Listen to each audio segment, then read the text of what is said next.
Before we receive our offerings, we get to hear another story from a member of the congregation, each week focusing on one of those words from our fall theme. So with the focus on courageous, we hear from Ernie Zimmermann today.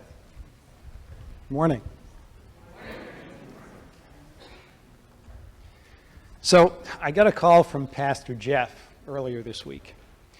He asked if I would be willing to give a talk at Sunday service for our fall theme. And I said, yes, I'll do it. What's the topic? He said that the fall topic was becoming courageous community. And since last week's talk was about becoming, this Sunday's focus would be on being courageous. As I hung up the phone, I thought, what on earth am I going to talk about? I know a lot of people here at Good Shepherd who have demonstrated what being courageous is all about. Some who have been through difficult medical issues, some with complicated relationships, others who have struggled with deep personal issues, and some who have publicly stood up to injustice and intolerance. I have to say that I don't think I fall into any of those categories. So I thought back about my years here at Good Shepherd and when I joined here back in 1991. One of the first things that happened after we became members is I was asked, we need some help in our Sunday school. Would you be willing to teach? Yes, I said, I'll give it a try. I had never taught Sunday school before. It was a disaster. I found out that I was teaching 7th and 8th grades, and I was terrified. I had no idea how to connect with kids that age. I tried to reach them in all sorts of ways, but it was only my co-teacher, Darlene Zuhl, that saved our classes from total collapse. So, after a year or two, when I was asked if I was interested in helping out as worship assistant, I said, yes, I'll give that a try. And it went pretty good. I'd never done that before either, but it was my escape from Sunday school teaching. After a while, I became involved in the worship and music committee. I had never done that before either, but I had an interest in music, and I thought it would be interesting. Before long, I was asked if I would chair the committee. Yes, I'll give it a try, I said.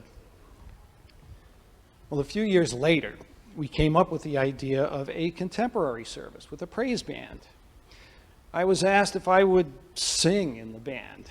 I said, yes, I'll give it a try. I had never sung in a band before. I was very nervous. But the other members helped me through it. A few years later, the band needed a new leader. Would I lead the band? Yeah, I'll give it a try, I said. A few years ago, we decided as a church to focus on welcoming everyone into our church, including members of the LGBT+ community. We needed a group that would focus on ways that the church could be more welcoming. Would I head the group? Yes, I said, I'll give it a try. Since then, I have also said yes to playing handbells and singing in the choir. I'd never done those things before either. So as I look back on all the things I've been asked to do at Good Shepherd, well, there's more than a few times that I said no. And some of those no's I regret. But I don't regret a single time I said yes. Well, except for teaching Sunday school. That was terrifying. Although, not long ago, I ran into one of the kids that I had in Sunday school class. He said to me, Mr. Zimmerman, he called me Mr. Zimmerman. I really enjoyed the Sunday school class you taught. I really learned a lot. I felt like you really connected with us and helped us understand a lot of things about God. I was so excited. He called me Mr. Zimmerman. But when I think about what it means to be courageous, it is sometimes standing up to injustice, dealing with difficult situations, and being honest and true to yourself. But sometimes it's as simple as saying, yes, I'll give it a try.